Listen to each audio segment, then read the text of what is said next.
Did we get the up inside? Yeah, there is now, yeah.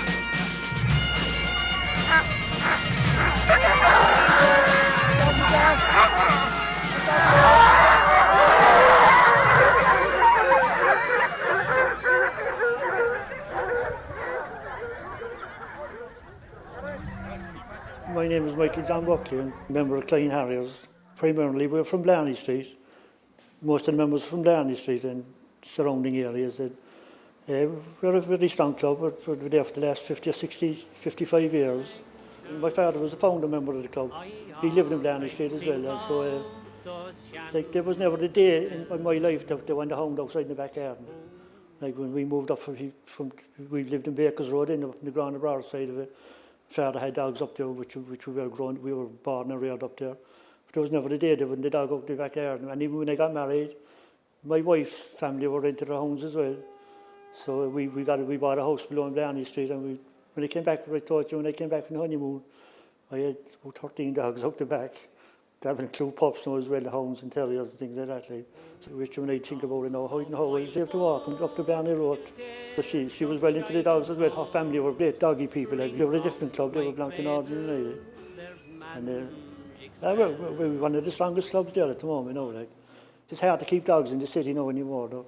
Like a couple of years ago, you walk up around Knocknaheeny or Fairhill and places like that, and you'd meet 4 or 5 different people walking down. Summer's evening, you walk up Nash's Boreen, like, you could meet a dozen people coming down towards you, but they'd be all different clubs and things like that. No? But unfortunately, like, a lot of them after passing, after leaving this world, like, them people kept dogs under the stairs inside houses and things like that. Like, so how could you do that anymore? You know what I mean?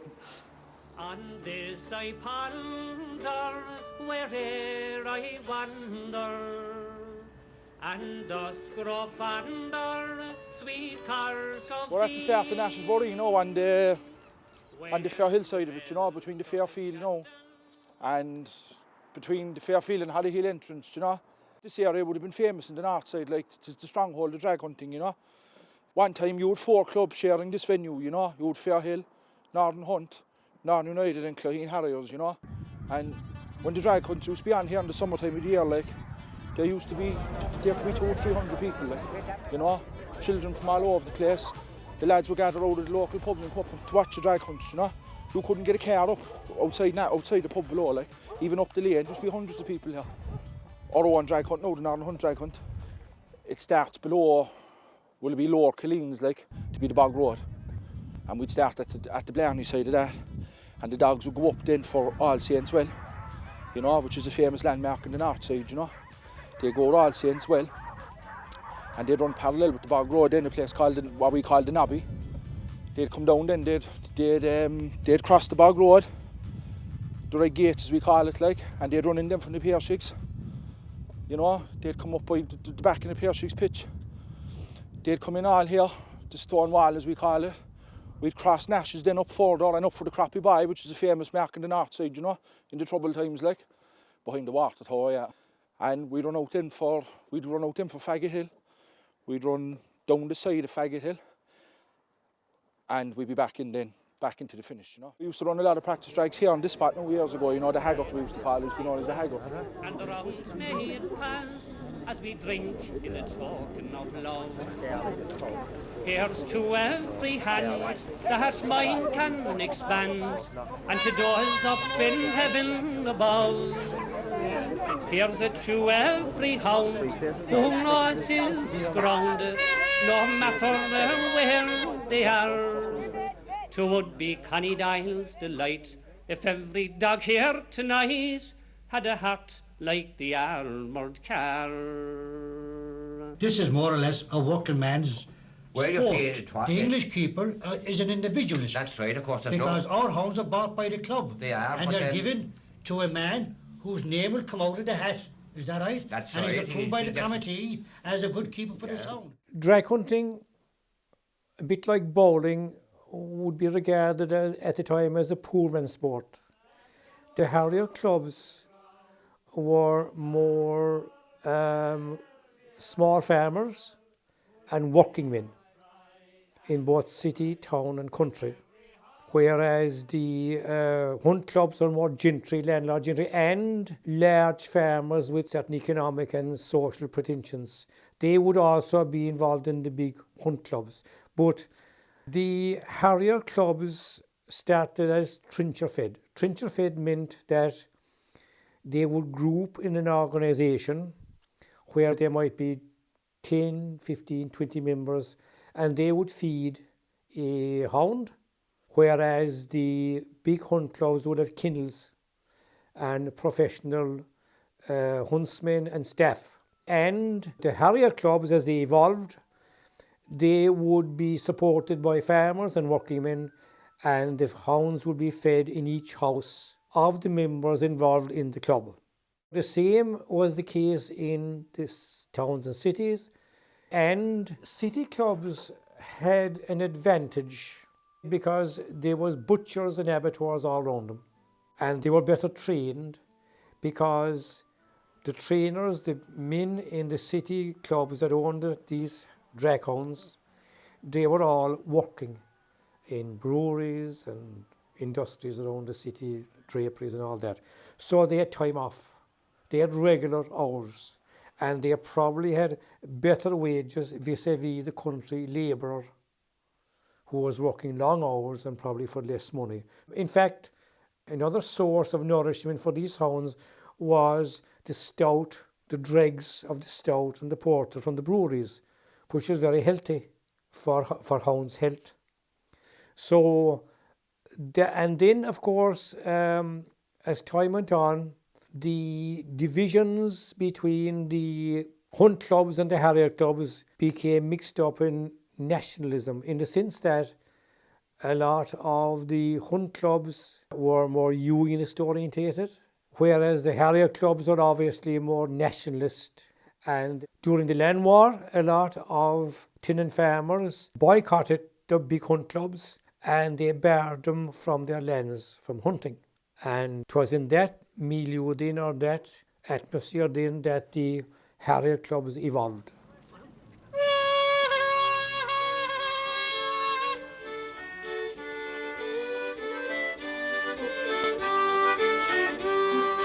Come on, boys, and you'll see lads and lasses full of glee, famous for a holiday will make your heart thrill. The boys, they will not harm you, the girls, they will all charm you. Here's luck to all, says the boys of Fairhill. Come on, boys, and spend the day with Sir Harrier club so gay. The cry of the hounds, it'll make your heart thrill. When you hear a Quinlan say, Challenger has won the new, here's luck to all, says the boys of Fairhill. The dogs, like you're talking about the armour car, I can go back many years, you can go back further, and so can that be men here, like. But there again, I think that the present dog today is far a better hound. He's bred specially for it, he don't do no hunting at all, he don't hunt the fox or the hare, and he must be a better dog. All types of hound racing evolved from natural hunting of these hounds, because they would be hunting in the winter time when they were scent, and then in the summertime then when there was no scent because the weather was too hot, and when the young were being reared, they then evolved to racing, be it drag hunting, terrier racing, greyhound racing, whatever. So it was a natural progression from hunting to racing. So what evolved in was that as time went on, you have it nowadays where if they bred hounds in to specialise in drag hunting. So these hounds were fitter, they were probably bigger and fitter, and they were, shall we say, trained and bred to hunt the artificial scent rather than the natural scent.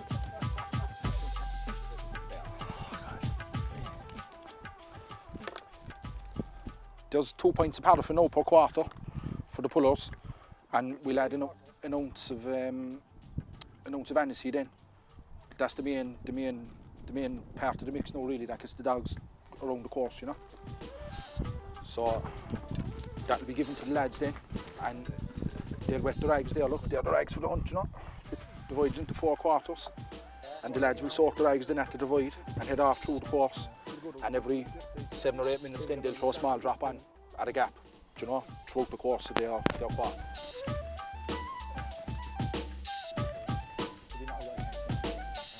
I'd be 52 weeks a day following dog, every Sunday for 52 weeks. There's no, like, unless there was something else come up, we'll go to a wedding or something like that. But I just get a bit slow, I suppose, for pulling drags and things like that now, because I'd say pull thousands of miles of drag hunting down through the years, like myself and my own club lads now, Geoffrey and Dennis and brother, and we pulled a lot of drags, and I used to pull a lot of drags with Gary Sullivan as well. And Adam took over then as well, he took over the running, because there's a big commitment to get a drag hunting now at the moment, like, because farmers are changing and there's a lot of catch in the country, and once they know that there's no killing or no horses or anything involved, there's a drag hunting sport, like that the dogs will go where the man is after going before them. Like, a lot of them will understand that kind of that system, and they give you leave to go through, you know. The amount of work that goes into these drag hunts, lads, it is nearly a 2-week process, being honest, you know. First of all, we have to get a good vantage point for the start and the finish, you know, and a car park. They're one of the most important things, really, you know, because it is a viewing sport, and we need a good view, especially on the finish. We don't want to be stuck behind ditches, not be able to view the dogs, you know. You see the crowd there now with the binoculars and the kids with their binoculars, you know, just to see and get a view of them coming in, you know. So that'll be the first thing. The next thing then is the farming community, like, they have to be asked, you know, and without them, we'd have no sport. So I'd like to take this opportunity too, just the various areas that we do go through week in, week out, we'd like to say 1,000 thanks to you, because without them, we'd have no sport. And their cooperation is paramount. Like, this drag now today, there could have been anywhere from 10 to 20 odd farmers that have to be seen. And like that, the lads come out during the week, we'd pick a line of country, you know. We'd see, the first thing to do anyway is avoid livestock, that's our first thing, like, do you know. And to be fair, the farmers do move them out of the way for us. It's a summer sport, so the animals are out. Do you know, but 99% of them, there's no problem. They go above and beyond to help us. They'd move the cattle, and basically then, like, it's just a matter of seeing the farmers and getting the road crossings right. And we'd walk it then midweek, just to see what's out and what we have to avoid, and we walk it then again 24 hours before it, so the lads know where they're going.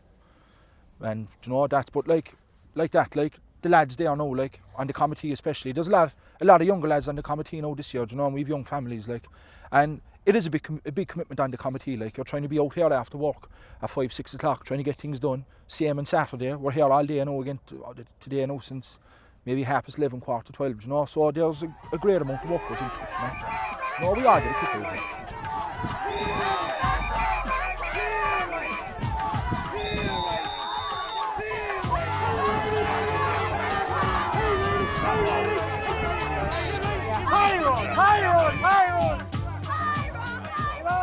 On a general Sunday, they run 10 miles, so it would take them about 28 to 30 minutes. They're jumping ditches or dikes or whatever, and they're running at some speed. And the animals are such a lovable animal. I mean, if you look around there in a minute, you'll see people, even at the start, and the people, and they're kissing them and all before they go off. But I think the most important thing is the competing as well, because remember, there can only be one winner, and I think people just love to see their dogs run and come home unscathed. And that's important. And that's, you know, I've seen dogs finish a half a mile behind, and they're getting a welcome at the finish that, you know. All my family were involved in drag hunting. My father, my grandfather, my aunts, uncles, going back, I'd say, over 60, 70 years. My grandfather, Johnny O'Mahony, he was heavily involved in Northern Hunt, and I was going to drags as a young lad, and I used to enjoy them, going out on a Sunday. Then as I got older, I got my first dog, And I just like the joy of it, the joy of walking the dogs, training pups, especially the pups, training as a young lad, you know, and training the pups from very young, from 6 months up to their 1, and it's the enjoyment of getting them to go around the trail, getting them to line up in their first drag, finish the drag. It's not about winning, but the real enjoyment is seeing your dog go around the course for the first time. And look, if you get a ticket, then it's kind of that's an added bonus. But it's all about getting the dogs out every week. It's fun. It's an old traditional sport in Cork and Kerry and Cumbria, so it's about keeping the sport going as well. Well, you're looking for a nice shaped head, you know, and a good stand, good front shoulders, and you know, a dog that's basically pleasant, you know, to the eye, really. Yeah. It's just even their conformation and their stance, and how athletic they would be as well, like, and their hind quarters and stuff, and their front legs and their toes, and they're all good and. They're standing well, yeah. First, second, and third. Yeah. It's just an overall one, so you can just bring them all in. Yeah. Sick. Eva has a torch for drag hunting as well. So sometimes she'd pull the drag with us, so it's keeping her active, as well as camogie and basketball and football. So yeah, they love it. When you first get them, they're like really noisy and they're nervous and stuff. But then they're really small. They're about that size maybe, and then they just get bigger and bigger, and they get to know you and stuff. So they're not that hyper or nervous anymore.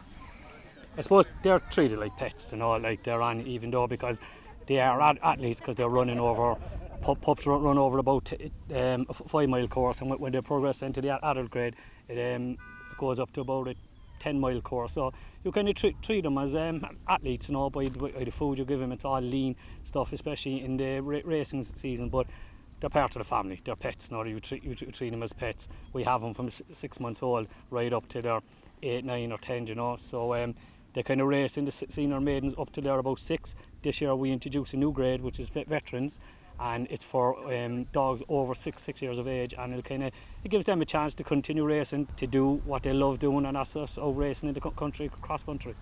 My aunt is involved there, Martina. Martina has 6 dogs at home, and the whole lot of them are retired. She don't have 1 dog running, do you know? So they're a part of the family. She'll keep them till the day they die. A lot of us, look, there's a lot of vets there that we use, you know, that would be kind of very familiar with the drag hunting dogs, you know. And they pick up knocks and niggling injuries, the same as anything else, you know. But there's a lot of good vets in Cork, you know, and a lot of the lads there's good vets up in Tipperary there as well, in Kerry, you know. So they'd specialise with greyhounds and injuries, that kind of way, you know. So unfortunately they pick up knocks and bangs, you know, but it's joy about giving them a chance to heal up and get them going again, you know.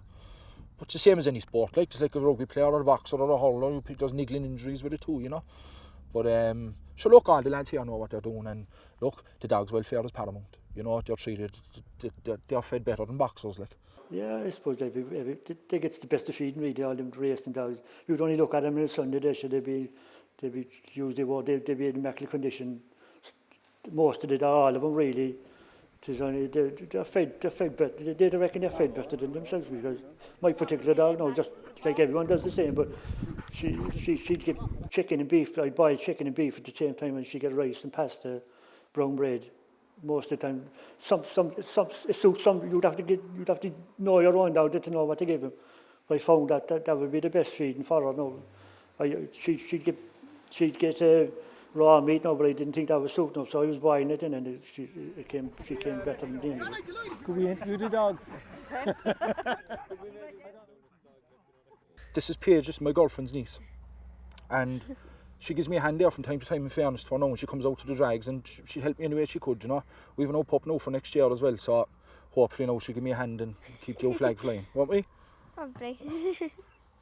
My grandfather, God rest him, he was chairman of the association as well back in '98, you know.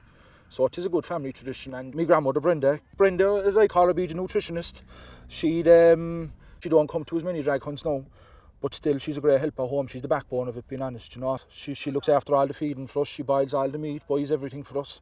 She has all the feeding ready for us and helps us out any way we can, and we'd be lost only for her at home. She makes things a lot easier on myself and my father when it comes to training the dogs anyway, you know. So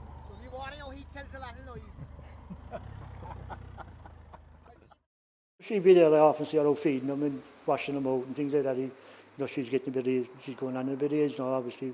But she's a very healthy woman, but she's very good at the moment. She's a good woman as well. She had to be with Gary because like, she only see her, she's been married to Gary 50 or 60 years. She's only seen him about 30 times, 30 years I'd say. The other 30 years he was out in the countryside.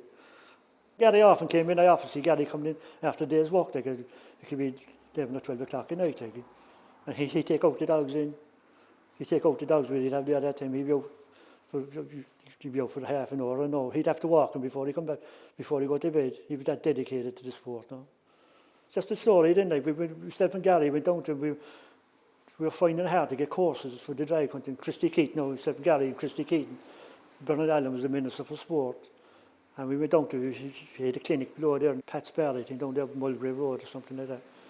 But we had a meeting with the man to see could he get a course for us on mountain course, like it would be a park course we call it. We could run road getting permission on. But we went into him and he was sitting down at the table and he said, "You're looking for a mountain?" We said, he said, "You're looking for a mountain." Gary was there and we were laughing about it now because like he was a Minister for Sport. We wanted him to see someone else about it. And he said, "This fella's coming here, they're looking for golf courses and they're looking for football pitches." He said, "But there's never anyone came here looking for a mountain." Harry O'Sullivan, who's the chairman of Cork City County and Harriers, and who's here at Sugrane and Castlevine for the Kerry Beagle Association First Drag of the Year. Gary, welcome to Kerry. Thank you very much indeed, and we are very pleased to be able to come today. It's a splendid course. Puppy Draghunting was a very good Draghunting, and it's the way forward for our sport to get all three associations running together on the one day, now and again. It makes for good relationships and so forth. Jaws and Northern Hunt, they're right up there. The cock dogs are packing very well here in the closing stages of this first puppy drag here in Sugrane, outside Castlevine, home of the great Iron Man Murphy, of course, who came from Sugrane here. Gary, I suppose you've been coming to Kerry and South Kerry with many a long year? Since I was a child, actually. I can remember all the great hounds that ran in Kerry, like the White Joker now and Lasher Killow, many more of them, you know. And as a matter of fact, the foundation for the Cocklows was built on the dogs that they bought from Kerry before the 1960s. All the top dogs in Cork were really dogs that came from Kerry. You know, it was a marketplace for buying dogs up, bringing up to Cork and running. But then the scene changed a bit, and we had a house in Cumbraid and coming in a different animal, completely quicker and faster dog, you know. So the market in Kerry didn't die for a bit, but look, the hounds that are competing today now for the Kerry Beagle Association are the very same bloodlines as our own. So in that respect, things have evened up a good bit, you know. So John Paul Shucker's dog, he's in fourth place, a very good fourth for the Kerry dog. Would keep time of one, a wee fifth coming in there, and a surprise skipper of IHTA in Cork, and the other dogs coming through there. Kerry Beagle is a famous hound going way back 1700s because of the penal laws and because of the trade restrictions in Ireland by the British government. There was a lot of smuggling coming in from France and Spain, wine, clothes, textiles, that kind of thing. But also hounds. And a hound that came into Kerry was the Talbot, a French hunting hound, the Talbot. And also coming into Kerry was the Scotine Black and Tan. And seemingly that the Kerry Beagle was bred from a mixture of the Talbot and the Scotine and others as well. And he became famous for his stamina, hunting the mountains, his stamina and his keenness. It was the dog would make the man, really. Like. If you have a good dog, he'd make the man. Like. Because you could be given the same dog, the same thing for 10 years, and one dog would win on the feed, you know, given other dogs wouldn't win on him. He might be just good enough, because most of the people like, are very good trained. They'd be doing the best with their dogs. But as I said, every dog you see in the Sunday, you see them yourself, they'll be in very good condition. You know? They just love to run, that's what they're bred for. You run them a short race, they don't want to stop, they pass you on, they try to go around the second time. Like. This is what they're bred to do. You know, they're happiest when they're running, you know. But sometimes some of them, they do go astray. No, they wouldn't go too far. Like, you know, you'd always look. There's lads out the roads watching them. All the vantage points are covered, you know. And there's good, as you saw it, I know yourselves today. The phones are ringing. He's third, he's fourth, he's last. You know where they are. You know what I mean? You could have the speed merchants now that will fly out the start for the first 10 or 15 minutes, you know. But in my opinion, it'll be the dog that'll lie back and sit in the first 10 or 12, you know. Like after 10 or 12 minutes running now in the Senior All Ireland, there should be 10 to 15 dogs kind of away, you know, and it should be that then kind of battling it out, you know. But like long ago when the dogs used to finish over the gap and there was no call, it was the day for the driving dog. And what I call what the driving dog is now, the dog that goes out and leads it from start to finish. Mike is out on his own. He's going to win this one handy here in this puppy drag. This dog just a year old since as he comes to the finish there. Tick all the boxes. You needed a hound that had a very good nose, that was fast, and that would, as they say, keep his mouth shut. That he wouldn't be yodeling and howling while he was running the trail. Because if a hound was that way, he'd be drawing the back hounds into him from behind. But if you were a silent hound, they would get away from him and keep going. But since we introduced the call, as you saw now today there, it's better atmosphere. Like when I say they come over the ditch now, we be in behind the first dog to come over the ditch and hit the ground when there was no call. So it was shh, the dogs are coming, you know. Whereas there's a lot better atmosphere here now when the lads are calling, you know. But the day for the driving dog, like, he wouldn't see the crowd or anything, you know. He could lead it from start to finish and just pop over the ditch. That's kind of gone now, as such. You're waiting for the dog that will just lie in and hold back and have the kick on the call, you know. Like there's dogs there now that are capable of coming from, they could come in the first 4 there and win it. You know what I mean? It's all about the call now, to have the kick on the finish. That's the name of the game now at the moment, you know.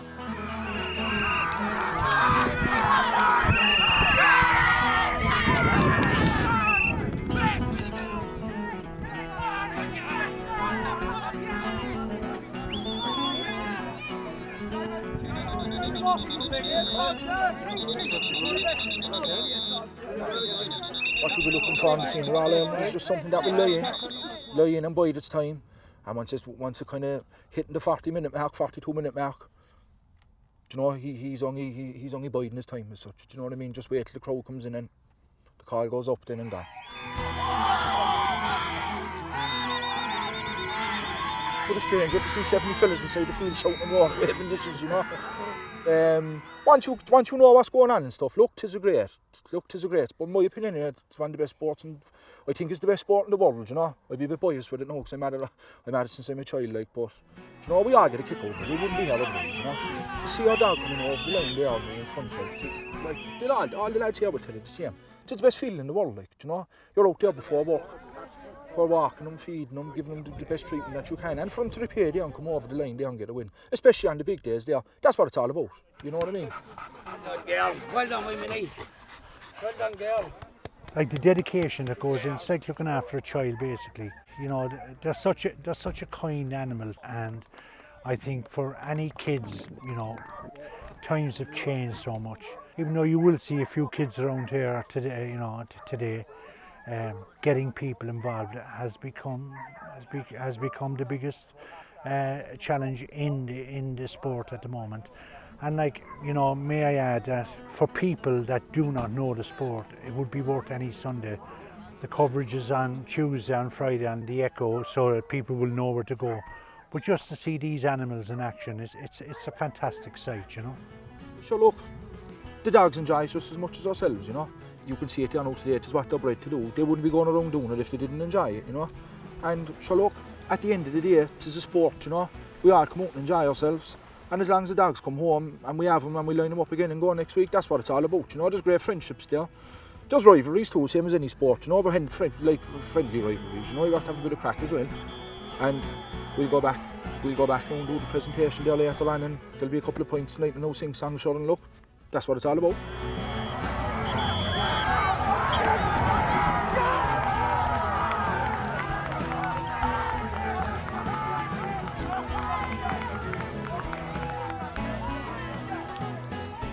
Mine. Go near Doggy.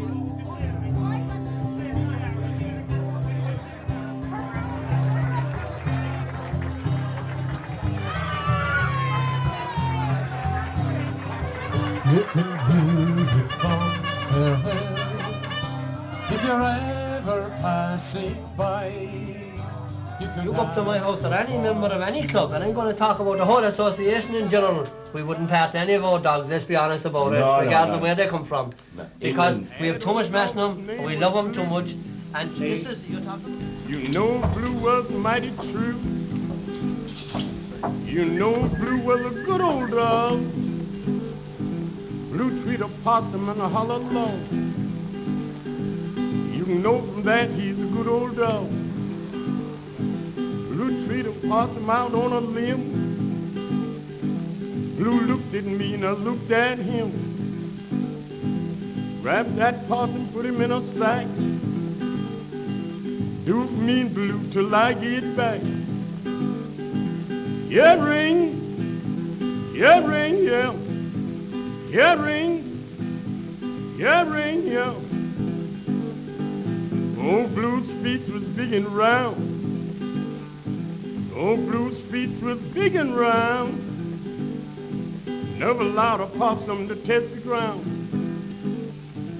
Me and Blue went out on a hunt.